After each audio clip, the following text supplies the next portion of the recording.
नमस्कार विद्यार्थी मित्रांनो, मी बालाजी तुमचं एक्झाम गाईड या यूट्यूब चॅनलवर पुन्हा एकदा स्वागत करतो. मित्रांनो, आपण आजच्या या लेक्चरमध्ये पाहणार आहोत महाराष्ट्रातील पीक संशोधन केंद्र.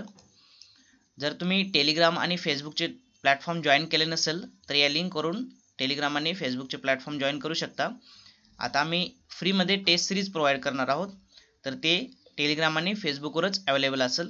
तर तुम्ही फेसबुकवर सर्च करू शकता एक्झाम गाईड 247 आणि टेलिग्रामवर एक्झाम गाईड या नावाने तुम्हाला दोन्ही प्लॅटफॉर्म अवेलेबल असतील.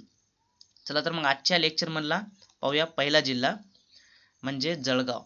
जळगाव जिल्ह्यातील यावल येथे केळी संशोधन केंद्र आहे आणि जळगाव जिल्ह्यामध्ये दुसरे एक संशोधन केंद्र म्हणजे तेलबिया व गळीत धान्य. अशा प्रकारचे हे दोन संशोधन केंद्र जळगाव जिल्ह्यामध्ये आपल्याला पाहायला मिळतात. जळगाव जिल्हा म्हटलं की साने गुरुजी आणि बहिणाबाई चौधरी यांची आठवण येते, कारण ते जळगाव जिल्ह्यातीलच आहेत. ठीक आहे, तर दुसरा जिल्हा पाहूया. दुसरा जिल्हा म्हणजे अहमदनगर. अहमदनगर येथील श्रीरामपूर मध्ये मोसंबी संशोधन केंद्र आहे.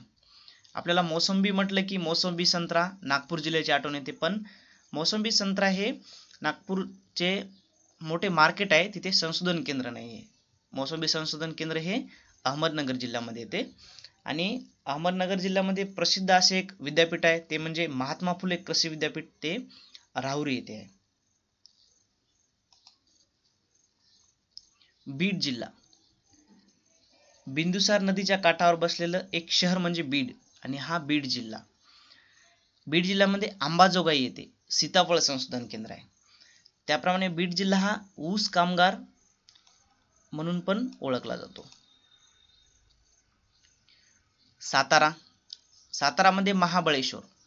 महाबळेश्वर येथे गेरवा म्हणजेच तांबेरा आणि ऊस संशोधन केंद्र, अशा प्रकारे सातारा जिल्ह्यामध्ये पण दोन संशोधन केंद्र आपल्याला पाहायला मिळतात.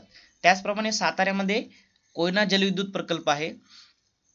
आणि महाबळेश्वर म्हटले की कृष्णा नदीचे उगमस्थान, कारण कृष्णा नदीचे उगमस्थान हे महाबळेश्वर आहे आणि सातारा जिल्हा त्यावरून आपल्याला चांगल्या प्रकारे लक्षात राहील. नंतरचा जिल्हा म्हणजे नाशिक. नाशिकमध्ये निफाड येथे गहू आणि कांदा संशोधन केंद्र आहेत. म्हणजेच नाशिकमध्ये पण आपल्याला दोन असे संशोधन केंद्र पाहायला मिळतात. ठीक आहे, तर आता नाशिक जिल्हा म्हटले की आपल्याला कुठली नदी आठवायला पाहिजे? गोदावरी नदी. का? कारण त्र्यंबकेश्वर येथून गोदावरी नदीचे उगमस्थान आहे आणि ते नाशिक जिल्ह्यामध्ये. त्याचप्रमाणे नाशिकमध्ये वैतरणा जलविद्युत प्रकल्प पण आपल्याला पाहायला मिळतो, कारण तो पण नाशिक जिल्ह्यामधलाच आहे.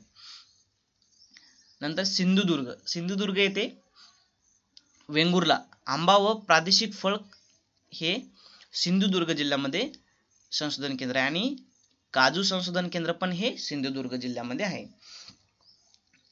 महाराष्ट्राच्या जनगणनेनुसार सिंधुदुर्ग जिल्हा हा सर्वात कमी लोकसंख्येचा जिल्हा म्हणून घोषित झालेला आहे.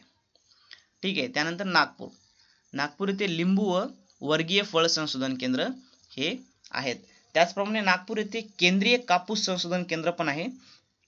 आणि राज्यातील पहिले असे महाराष्ट्र राज्यातील पहिले असे पशु व मत्स्य विज्ञान विद्यापीठ हे नागपूरला आहे.